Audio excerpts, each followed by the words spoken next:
I don't think women think about success as something that's in isolation with the expectations. I think it is always tied to multiple expectations, pressures, fears, hopes of not just something that they think, but of what people around them think. It's just a societal thing. It's just so ingrained in us. I don't think I've ever thought about success as an isolated term for myself. I think it's always about family, friends, partner. You just heard from Dr. Shruti Punjabi.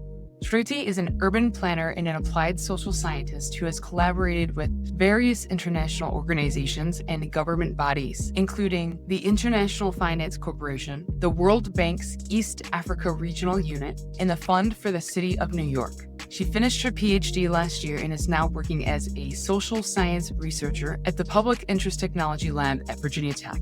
What I love about this conversation is that it will hit home for anyone who has been exhausted by work that nobody acknowledges, but expected to still hold it all together while the world falls apart and still showed up anyway. But Shruti adds something that doesn't get talked about enough: what it costs to do all of that when your culture, your gender, and your visa status are all working against you at the same time. So without further ado, let's jump right in. Welcome back to Hustle Rebels, the podcast for people who know how to work hard, but are starting to question the cost. Today's guest is Dr. Shruti Punjabi.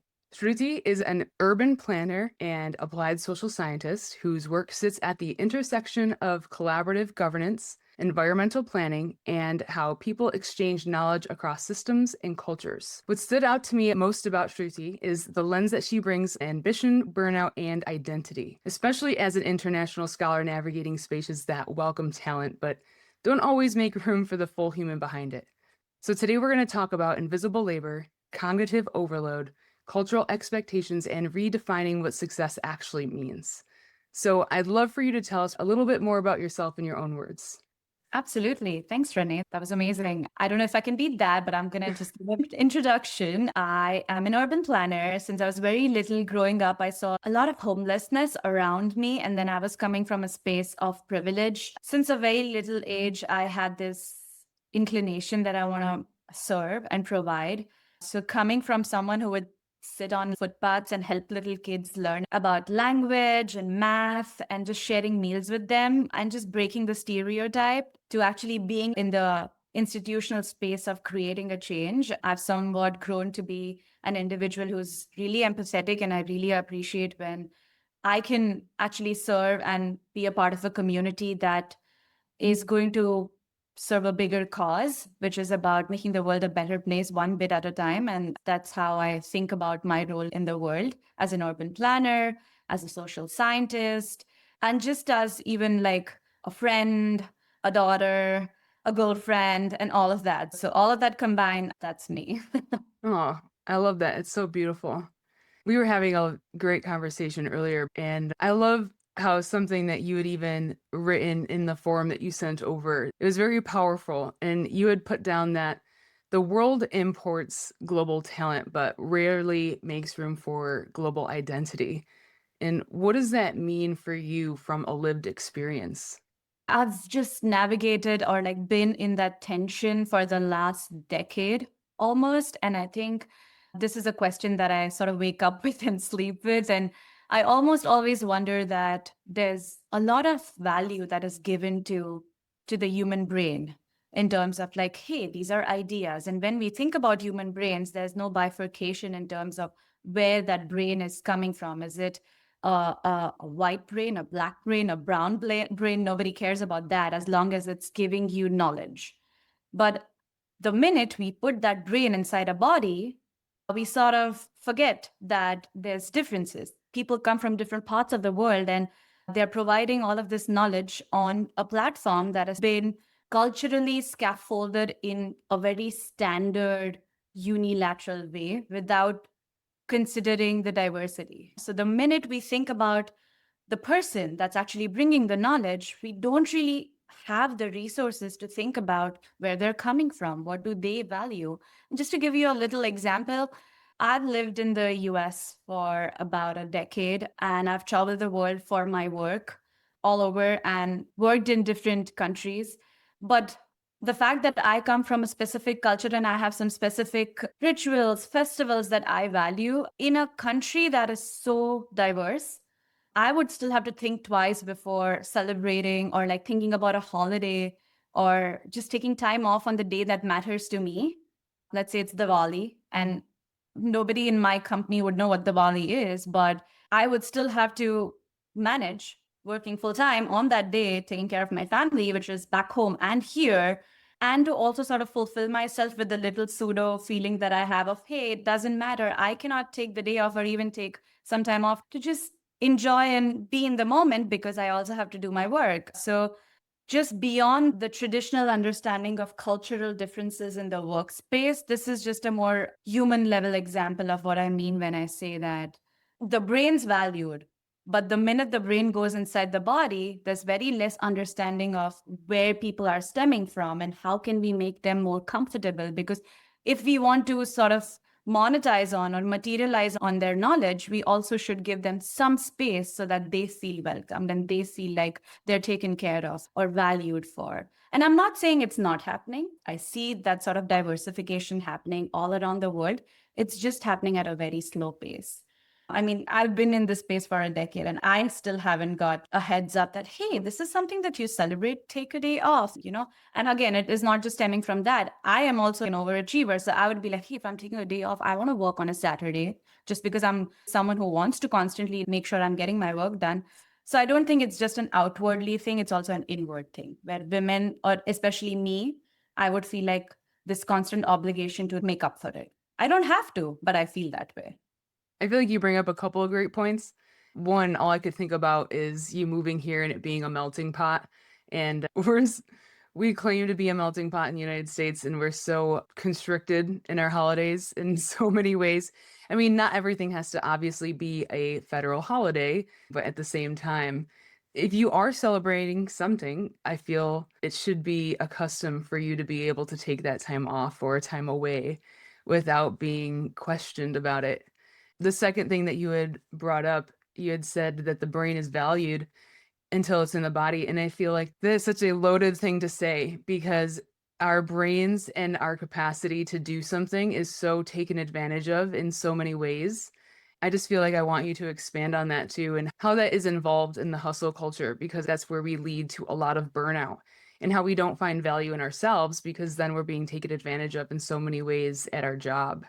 I have a very vivid example coming to my mind right now. I'm so glad because of you, I have a platform to talk about something so important. But I was a part of a big research lab very recently for the last couple of years. And I saw that the culture in that lab was something that made a lot of younger early career professionals uncomfortable because of the way the duties and the responsibilities were explained and bifurcated and sort of just delegated. There was no clarity in terms of how people were like the early career professionals were taking up roles. They were just sort of expected to do anything that comes across the next morning. And we had a very diverse lab. It was people from around the world who have now come in the US and want to just exchange knowledge and work on a large climate problem. And what I saw was over time, a lot of people who had the flexibility to move jobs because they're like, let's say, US citizens or like have no visa restrictions. I think 2 years into me being in that lab did not look as white as it looked before. And I don't know if I'm allowed to say that, but It's I could see a lot of people from around the world. There were people from all different races working really, really hard. And then I could suddenly see a lot of locals or white people sort of leaving. And I had a conversation with one of my really close friends and colleagues. And I was like, hey, what's happening? And they were absolutely dissatisfied. They were equally struggling in the role as I was. The only difference was they had the flexibility to leave, and I did not. And my fellow international peers did not because we had other sort of restrictions. And these are invisible restrictions that nobody really talks about. So even if I also felt some, I wouldn't say exploited because that's a big word, but I did feel constantly exhausted and lost because of the way the culture was. I couldn't do much about it. because I was tied to that role. And I could see a lot of peers having a lot of flexibility because they don't have to worry about the visa. They don't have to worry about who's going to write me a reference letter or how will I move on to something next, as much as I had to and some of my other international peers had to. And I think this sort of is the very vivid example of what we were just talking about, because it's still knowledge. It's still the same amount of brain power, same amount of exhaustion, but not the same amount of response to exploitation or harassment or like mental exhaustion, Yeah. It's different responses. And I think that really stuck with me because I was like, wait a minute, I don't have the same flexibility. Some of my peers don't. We cannot do that. We just have to put our head down and keep working. That hit hard. Yeah. Yeah. I feel like in a lot of ways we're still stuck in the Industrial Revolution. And I can only imagine how much more difficult it is when you're tied to other things, And it's funny that you even had mentioned the more flexibility of it, someone being white or you guys having to need that visa or needing to provide for your families. And it's something that I want to talk about with this podcast are the things that we shy away from in many other conversations. And that is a big dynamic, things that unfortunately we have the privilege to walk away from because we don't have to worry about doing that. But there's such a strong, powerful way that if we come together as a whole civilization against these powers, we could be so much stronger than we really are. And you describe a lot of this burnout or this mental capacity as being trapped in a system that exhausts you and also not allowing you to recover, which I feel like is sharp and really painful to hear. Can you kind of unpack that a little bit more? I understand that in the world, there are people who take different paths, different career options, but we do know that, especially in the world where I initially come from, I'm originally from India, and then I've been everywhere around the world after that for my work. And lately, I've just been in the United States because that's where I wanted to do my PhD, and that's where I've been working since the last decade. I really feel like there are traditional career paths, and that's usually the route that is sort of been a standard poster for how the journey is supposed to look like for a traditional woman is where you do your education and then you get married and then you have kids and and then on the side or alongside if you want to you can build a business or work. But what we sort of forget is that there are outliers. There are situations where people would want to do different things, and the minute you decide to take that decision as a woman for yourself, you've been put into so much invisible pressure that you never really could comprehend. As someone who decided to take that non-traditional path, when I decided to do a PhD, I had this goal that no matter what happens, I want to finish my PhD before I turn 30. And that was a personal goal that I'd set for myself. And I was like, hey, I want to do this. What I did not realize is that this is the age when traditionally you're expected to also get married and also have children. These unsaid expectations, at least from the part of the world that I come from. And suddenly here I am working 12 to 14 hours a day, constantly thinking about my research, also experiencing pressures from my academic life, and navigating all of these other silent, emotional, personal battles by myself. And I think that really just made me think about the different layers of struggles that are often just not talked about. It's just something that we forget because we are like, hey, this is a traditional route and this is how it's supposed to be done. But what if you didn't choose that path? What happens then? What happens when you want to do something different? The type of questions, the type of pressures. And just to clarify, these are not just all external pressures. As someone who's very self-critical, I would also put pressures on myself where I would be like, hey, I have family who's always looked after me. I'm not doing justice to them. I'm being selfish if I'm just thinking about my career. And then if I'm thinking about them, I'm like, hey, I'm not doing justice to my PhD because I'm not spending enough time, even after spending 12 hours a day for 5 years with maybe like what, 5, 10 weekends off. I've never taken a weekend off in the last 5 years because the work was that intense. So just unpacking that, I just feel like there's a lot that goes on the minute you decide to take control, because everyone's asking us to take control as women. They're like, oh, go carve your path, do this, do that. You have the freedom now, you have the power. But nobody talks about that the minute you take control and you decide to do something that's not traditional, What happens after that? There's a lot that needs to be also taken care of that nobody's really working on or thinking about. They're just like, now you have the freedom, do it. And once we start doing it, we are like, hey, do we really have the freedom? What about the 30 other things that we have to take care of that nobody is really helping us with? Because we can't do everything, you know? I really don't know if I answered your question, but No, you did. yeah. No, you did absolutely. And I feel like that's part of the thing that's, especially as women, we have those internal pressures. And you say that it's not all external, but I will challenge you on that because although it's not directly external, at some point it was external, right? And that's actually something I talk about in one of my programs called Burn the Blueprint, because at some point in our lives, whether it was identified as a child, someone told us those things, right? They told us that we should think about those things. And I think about so many times things I inherited that I heard from my mom, that she probably heard from her mom. I had this very vivid thought about how I told my boyfriend that I make him coffee every morning and I'd be like, I could pack your lunch too. And he'd be like, why would you do that? Because my mom did it for my dad, you know? So I was just ingrained in my brain that it doesn't matter if I have my own job, if I have my own responsibilities. I grew up viewing that is what the wife does, you know? So that's what I'm going to do if I'm living with my boyfriend. And then I'm home making dinner. Even last night, I was thinking like, oh, he texts me he's on his way home. I got to stop what I'm doing. I got to go start cooking dinner. Like it's just a program that's built up inside of us. So while it's not directly external, we have these internal beliefs that is just built inside of us. And until we start removing some of those identities, we can't go forth and do like, oh, just do whatever you want. We can't rebuild that new identity. It's really interesting. From your perspective, how can you tell if someone is chasing that success that actually matters to them versus some sort of inherited expectations? I feel like those lines have always been blurry for me, you know, what I wanted to do versus what I thought would make my parents feel proud of me. And I'm not stereotyping an entire culture here, but coming from Asia, I really feel like there's this thing where the parents are like, they would always want their children to make them, you know, like do math, do science, make us proud, be a doctor, be an engineer. And things have changed over the last decade or so. There's a lot more diversity in the way people think about work now, think about gender roles now.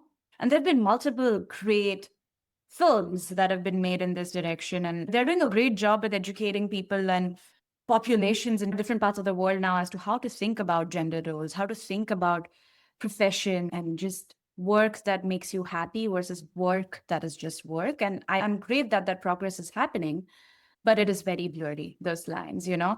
There were times in my PhD where I thought, hey, I cannot do this. I need to give up. And it's funny that the thought that kept me going is not because I want to do this, but because hey, it's going to make my parents feel so proud of me. I have to do it for them. They worked so hard their entire life to give me everything that I have. Like in terms of identity, they play a big role and they've been so supportive. So if I give up, isn't that me kind of cheating on them or not being unfair towards everything that they've done for me so far? You were talking about something being ingrained in you. I think that is something that was always ingrained in me. Like, hey, I need to do this because I want to make my parents proud. And it's not like I did not want to do a PhD. It was always my dream. But during the journey, in times where I was giving up, that was somewhere my motivation, but also like somewhere the push that I had to just be like, hey, I need to keep going. I cannot disappoint them. And there's this constant pressure that I put on myself, like, oh my God, they're going to be disappointed. They're going to feel a certain way. And, you know, like, that's not how they raised me. And all of these internal pressures, it just comes to me. And when I look back right now, I'm just like, success as something that was expected and success as something that I thought of is really at the transition phase I'm at right now. Because I'm like, now that I've finished my PhD, I have 10 doors open. Do I want to be like in Geneva working for the World Health Organization? Or do I want to be here? Or do I want to be in Malawi? Or do I want to be, and I have all of these doors, but again, I'm like, hey, my boyfriend's here. What happens now? Do I just stay here? Will he move for me if I move somewhere for my work? What will happen? So I don't know if men think this way. I really don't know. Maybe nowadays they do, because I'm glad that my boyfriend said that he would be very happy to make that transition. But I don't know if everyone thinks that way. And I don't know how it would look like when it will actually happen. He is talking about that. But I'm just saying, like, I don't think women think about success as something that's in isolation with the expectations. I think it is always tied to multiple expectations, pressures, fears, hopes of not just something that they think, but of what people around them think. It's just a societal thing. It's just so ingrained in us that we never, I don't think I've ever thought about success as as an isolated term for myself. I think it's always about family, friends, partner. Yeah. Yeah. Oh, that's so interesting. Success in isolation. I really don't think women do think of success in isolation. And when I think of men in that aspect, anyone that is a man listening, I would love for them to comment, because when I think of men in their success, I feel like they do just assume the next thing that's going to happen. And I was just actually having a conversation earlier today with another woman, and we were talking about how, specifically us, when we were thinking about the next thing that we were going to do, our mind starts racing for the next thing that's going to happen, or the next reaction that our spouse or our significant other is going to have, which is going to lead the domino effect of the plethora of other things. It brings me to the point of seeing what your own personal experience is as a woman that has not only had the struggles of being a woman in everything that you have accomplished, but the cultural differences as well. I would love to have you share some of that, because I feel like it's something that we don't always talk about as women. And speaking of invisible labor and invisible struggles, we often keep them very close to our hearts because we think that we need to put on these facades and be the chameleon, just pretend that everything is okay. We hold it all together most of the time for families or for just everything, relationships. So I would love for you to share that aspect of your life. Definitely. I think there's two strands to it. The cultural difference strand and then the invisible labor strand. And I think they talk to each other. They're interconnected. But just in terms of cultural difference, I would say that when I knew that I wanted to become an urban planner, I was really excited about, like, hey, that would involve so much travel. That would involve so much learning about different cultures, different places. And I would have the opportunity to go in some of the most underdeveloped parts of the world and serve. What I did not realize is that I'm still a woman from a particular part of the world, and I would always be perceived like that. No matter, I'm not going to change my skin. I'm not going to change the way I look. That's not going to change.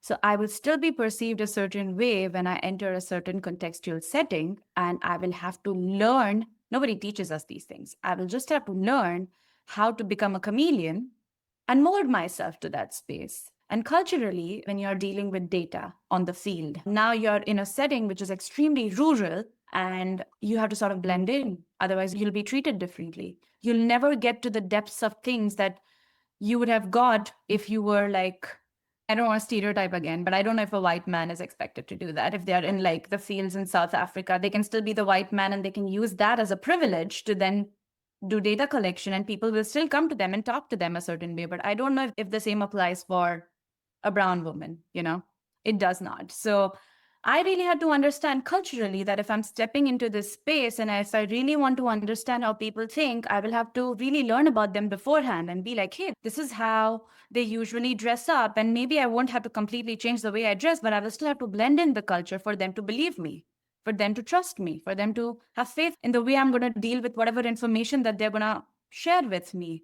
And then a completely different setup is, let's say I'm in a conference in a national funding organization setting and I'm presenting my work, and suddenly I'm with a very different set of peers and I'm still a brown girl and I still have to mold myself. I still have to talk in the language that peers or traditional white men in urban planning sphere understand, so I still have to do that. And there's no training that's given to people. Even as urban planners, we are not taught how to mold yourself in different spaces, but we are expected to be in all of these different spaces. And on top of this expectation, as a woman, there's a whole different layer that you just have to navigate on your own, that nobody's going to help you out with, where you just have to pick it up as you go. You make mistakes, you learn. You mess up certain interviews and you realize, hey, this is not working out for me. Maybe I need a different approach. You do your research, you go back to the field and you get the data again. So the space looks very different culturally. when you think about differences. And even like me just being in the US, if I think of cultural differences and having to navigate that, it's a very loaded question. I would like to reflect on something that we both of us were talking about before the podcast, and it's just about women sometimes having to reclaim their space, and it almost seems like women sort of pitting against each other. I was in a situation where I had to deal with great overachievers in my field coming from different parts of the world, and I expected them to understand my struggles. And I was like, hey, come on, like, this is going to be easy. Well, guess what? It wasn't. It was even worse than I would have expected. Like, it was really bad. It was a nightmare.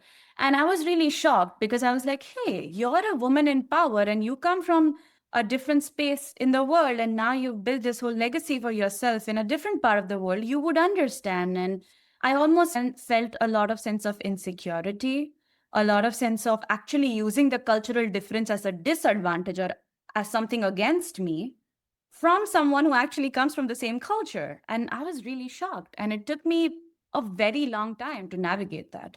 It was really hard. And the way I thought about that situation then versus the way I think about it right now is very different. I understand their perspective now, it's different. But at that time, I was really shocked because I was like, I thought you would understand, but they did not, and they really made my life hell. I stopped believing. I had major trust issues where I was like, I don't know if I can trust anybody in this space. I will just have to be really cunning, and I would have to develop that personality where I really have to put my point forward. Otherwise, nobody's going to listen to me. So that's the cultural differences strand of it. The invisible labor strand of it is something I think you, me, any woman on this planet would resonate with, and that they are gender decided. And you were just talking about your mother, and I'm pretty sure when she was raising you or my mom was raising me, these are not paid jobs. They just are exhausting, mentally and emotionally draining. And it comes from a space of a lot of love that women provide all of that nurturing to another individual. And it's also expected by the society to do all of that. Nobody's paying them for that. That's invisible labor. And on top of that, you are also taking care of a husband, of a family, of your work, while silently dealing with a lot of things that nobody will really understand. Sometimes, even if you're talking to a fellow mother, or like in my case, let's say I'm talking to a fellow PhD scholar, they wouldn't get it. It's culturally different, it's contextually different. And sometimes you just have to sit with those thoughts and you have to be like, is it really worth it to sit with someone and talk for 4 hours when you know that they won't understand? Let me just deal with it on my own. Let me just be quiet. I think I'll be fine in 2 days. Let me just take some time off, which, by the way, you cannot because who has the time?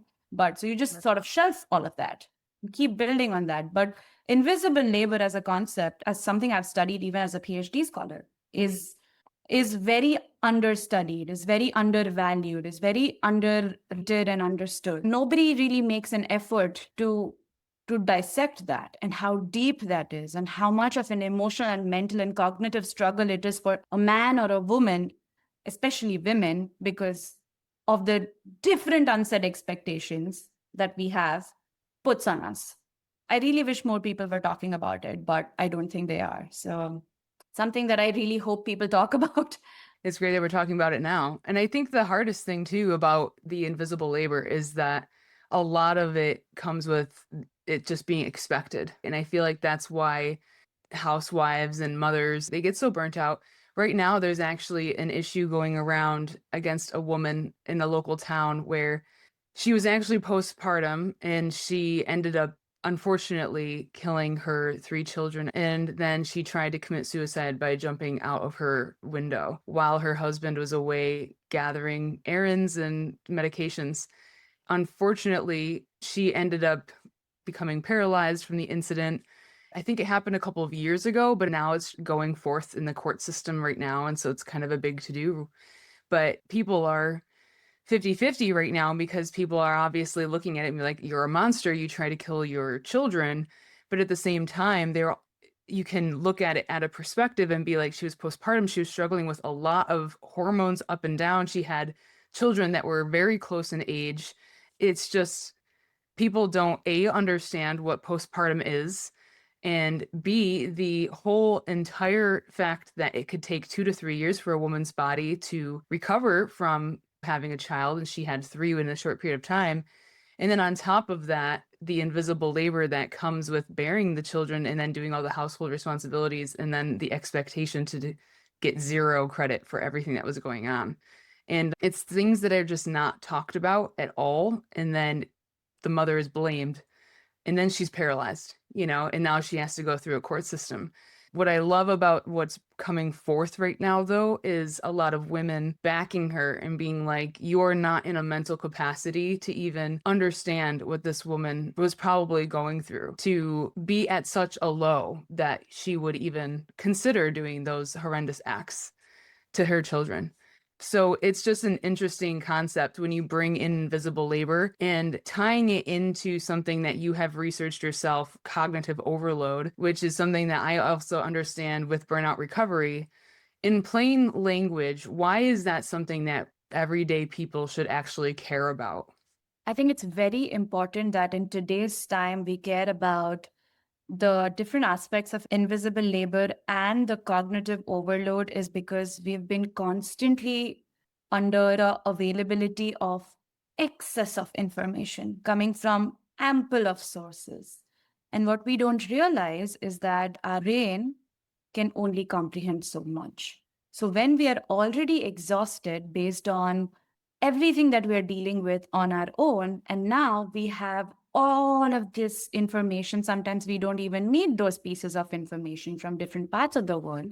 Different personalities deal with that sort of information in very different ways. And I think it gets very overwhelming as an individual to then deal with those emotions and be present in today's time. Cognitive overload has everything to do with us already as human beings dealing with our own emotions and the outflux of this whole digital revolution. Now we have social media. Now we have access to the number of deaths that took place in a part of the world at 3 a.m. that we don't need to know at that point because our brain's already overwhelmed. So I think it's very important for us to, at this stage especially, because this is a peak time when we are in the transition of relying more and more on digital technologies and social media, that we reflect on that balance, because it's not like us as individuals are not dealing with any emotions. We are not robots that we can be fed 100 different pieces of news every single day, all day, and we would not have a reaction to it. We are human beings, we have emotions, we are going to have certain behaviors, we all come from different personality types. Keeping our current bandwidth, emotions, and pressures in mind, and the amount of cognitive overload we are experiencing with the current boom of AI and social media, it's only a recipe for disaster. Because we have not navigated the tools to deal with our emotions just yet to actually then be amongst a sea of all of this, ample of information. And we still don't know what we are fed. We still don't know if the information that we are fed is correct or not. The lines are very blurry. And we are here dealing with minds which are 4-year-old, 5-year-old, 10-year-old, teenagers, adults, women, men, elderly, minds that are very moldable, minds that are very easily influenced. So there's a lot of layers to that. So I think thinking of these two concepts together, which thanks to you, Renae, that I'm also thinking of for the first time in intersection, which is invisible labor and cognitive overload, we're not ready for this. Our brains are not ready for this. The problem is there's no control. We don't have any policies. We don't have any regulations. We don't have mechanisms in place that would help us sort of keep these two, even think of these two simultaneously right now. And we're moving at a really fast pace where it'll be really hard for us to catch up, to then regulate these, both institutionally and mentally, both individually and as a society. It's going to be very difficult. What do you say to people that are on vacation and are feel guilty? Because I actually, it makes me think about when you're saying that, I literally can see my friend's Instagram story when she's in sunny Florida in the middle of the winter when shit's hitting the fan across the world. And they're like, oh, yeah, I'm on vacation. I know I shouldn't be feeling great right now because of the world just like shitting on itself. But you know what? I'm trying to have a good time. And I just specifically remember sending her a message being like, you need to just enjoy yourself. We are not meant to know what's happening out in the other side of the world. With your personal experience of the research and everything that you've done, what would you say to people that are feeling guilty for enjoying their life or doing what they need to do Wow, half the world is in shit. Absolutely. And to your friend, I'm also guilty, just so that you know. I've done that all. I'm a Gemini, and I think that makes me, it's just the empath thing.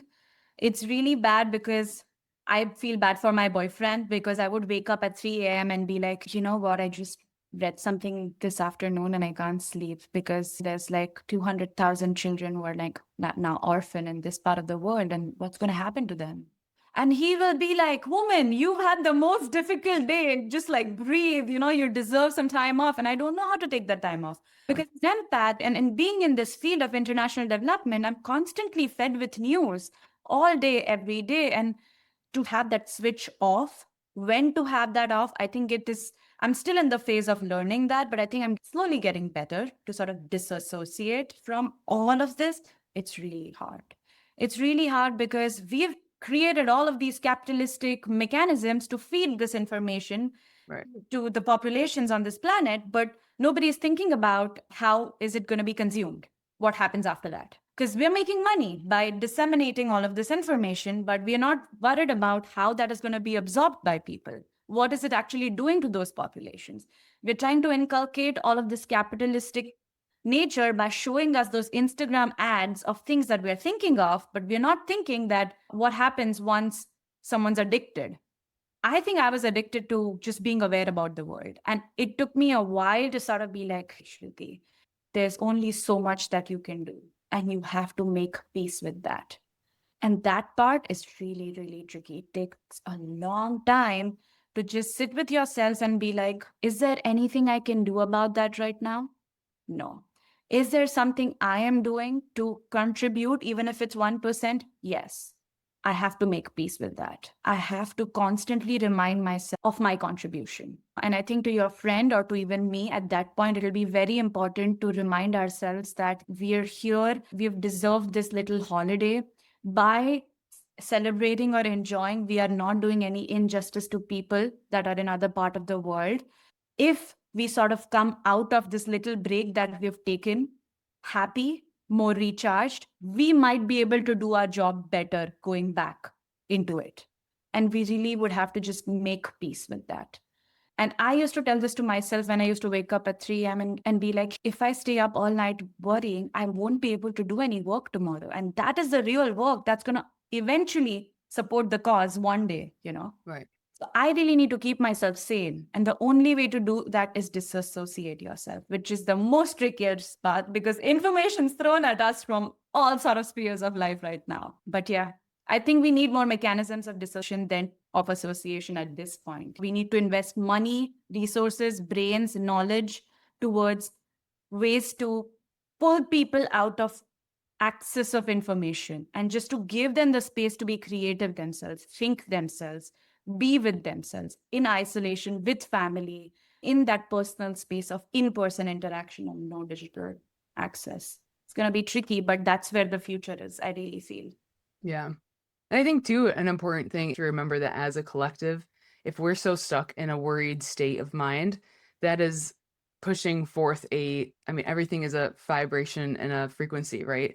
So if we're stuck in a vibrational state of worry and unrest, that is pushing that frequency and that vibration into the collective, which is not helping anyone and is probably just perpetuating everything to be worse anyway. So if we're not taking the space that we need to rest and recuperate, then we're not positively affecting the collective as a whole. But you also challenge the more means good mindset. So what do you think success should be measured by instead? Personally, I think we've been fed something since we were very little. When we go to the store and we get that little toy that we always wanted, we associate our happiness with that toy. But as we grow up, we associate happiness with the ability to buy that toy. And I think that's a problem. That's a big problem. We lose the sense of where that joy is coming from. Is the joy coming from just that enjoyment of being around something that's new, that's exciting? That could be nature, that could be some activity, that could be some experience. And then as we grow up, I think the focus almost goes to being able to afford that, being able to have the most of it. And I think there's a big problem there because I think a person can enjoy or feel happy initially just by being in that space. It doesn't have to be a 5-star or a 7-star resort. It could just still be a very simple experience in the nature. It does not always have to be the top notch of everything.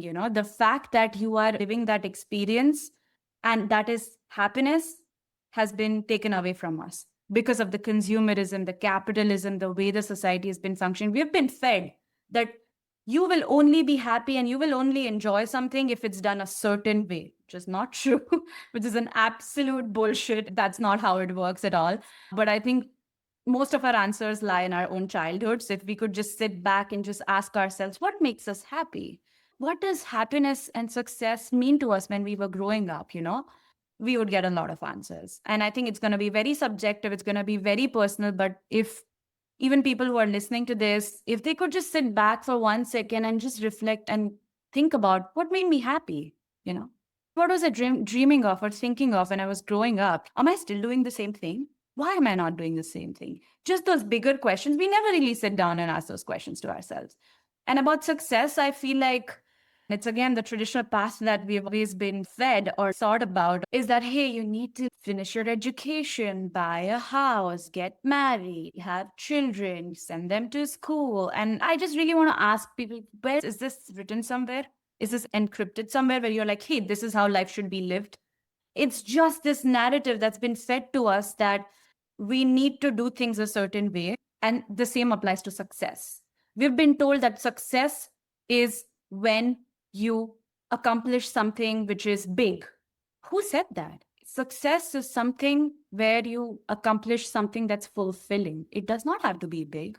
And big is subjective. What's big to me might not be big to somebody else. But we've just been constantly fed that narrative that for me to be successful in my field, I have to be a top-notch someone in the World Bank, or like I have to be the top-notch professor in an X university. That's not true. What if I want like a life which is slow? I want to be in a suburban area where I'm a part of a university that's more inclusive, that teaches students a more well-rounded approach towards problem solving. And that could mean success to me. That could be fulfilling to me. So I think more means good is the way the society has sort of made us think about success, but it's not always true. What happiness and success could mean to me could not necessarily mean to somebody else and could not necessarily be the benchmark. But it's my happiness and it's my definition of success. And we need to find peace in that. And we need to own that. We cannot really always go by standards set by some experts, and we still don't know where are these coming from. But we need to question and challenge those. It's time. I really think that. I think people are afraid to actually do it. I don't even know if people think they have permission to do it. So I guess for anyone that's listening, you have permission to ask yourself what your definition of success is. But I have a question for you too.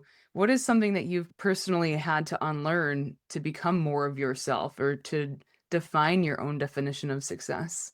Lots of things, but I would just say one very important thing that applies to everybody is to be comfortable in your own skin and is to just believe in yourself. I really think we constantly put so much pressure on ourselves that we have to be the gold standard set by somebody sitting somewhere. It's not true. I really had to unlearn how to be the best at everything. I don't want to be the best at things that don't interest me. Just because, let's say, a person in my workplace thinks that I should be good at that, I sometimes take that as an expectation or a command and I don't question it. I think we should question it. This is our life too, and we should question it very respectfully. And we should be like, hey, but this is something I'm really interested in. Would you mind if I provide my skills and expertise to this thing rather than investing energy in learning something that is not of interest to me? And I think we've stopped questioning. We're just taking feedback and thinking like this is it, this is just something that we're supposed to do. It's okay to constructively question the feedback. Because feedback is going to come from 10 places, and not all 10 places will be giving you feedback in your favor. Sometimes it also comes from a place of insecurity, dominance, maintaining power, and we just don't question those things. So I think I really had to just unlearn how to how to just accept everything that's given to me and just believe in myself more and just believe in my skills, my ideologies, my way of doing things without disrespecting someone, but really believe in myself, just question things. And I think we've sort of forgotten that. I think we've just stopped questioning things. We just accept it as it comes. We have chat GPT, let's just accept what it's telling us. We have a boss, they're telling us this is right and this is wrong, we'll just accept it. That's not how it works. Even with our parents, I would say, I would always constructively challenge them and be like, this is what your generation taught you, but this is what I'm learning. Do you see value in what I learned? Would you want to talk about it? And they would always be excited. But what if I would have never questioned? What if I would have just accepted everything? So, yeah, just challenge things, and I never did that. So, I really had to change that about me and be like, it's okay. What's the worst that can happen? I'm not here a no. That's okay. I can take a no. That's fine. That's great. I used to be called insubordinate at work because I would just ask questions. And there's nothing wrong with asking questions. In fact, it's how we build trust in ourselves too. I do something called I'm a brain spotting practitioner, which is derived from EMDR, but a lot of the times it's really just the other person's brain healing themselves. And so when I'm trying to guide them into be curious about that, because if they have a thought that comes up, ask your brain what it's trying to tell you. A lot of the times the response from the other person will be like, I don't know. And I'm like, but you do know because it's your own brain telling you.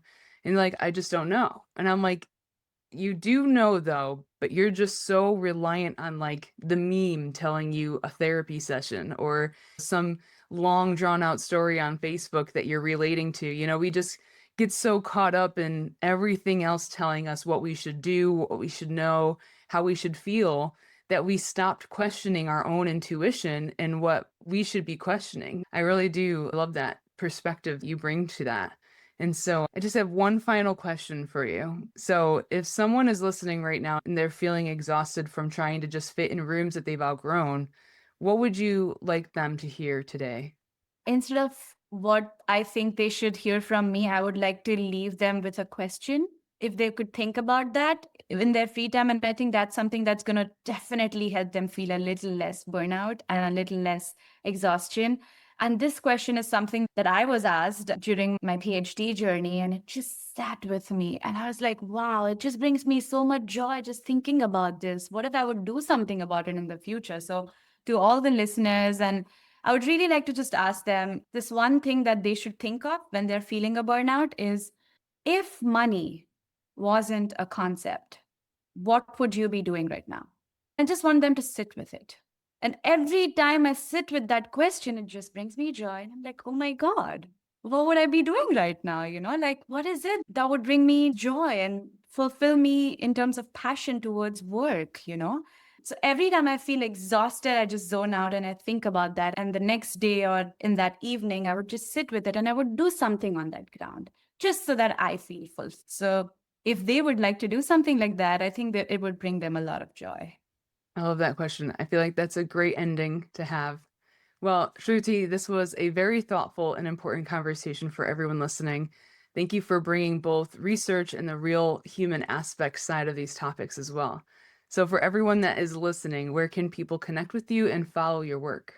Oh, absolutely. Yeah. Renae, I had a great time chatting with you. Thank you so much. I think you're doing a great job by bringing some of these really key topics that really need to be talked about in the forefront. And I really appreciate it. And I really support you. And I wish that you keep having these amazing discussions with people and share your experiences, because I'm really looking forward to keep learning from you and the people who keep joining this community of yours.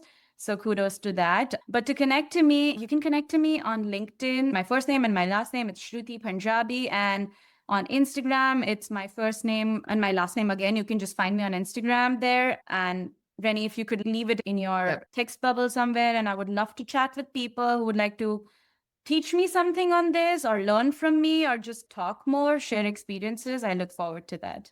Yeah, absolutely. I'm going to definitely put everything in the show notes as well so that all those links will be available to be able to connect to. If today's episode resonated with you, make sure you subscribe and follow. So until then, thank you again for this awesome conversation, and we will see you guys next week.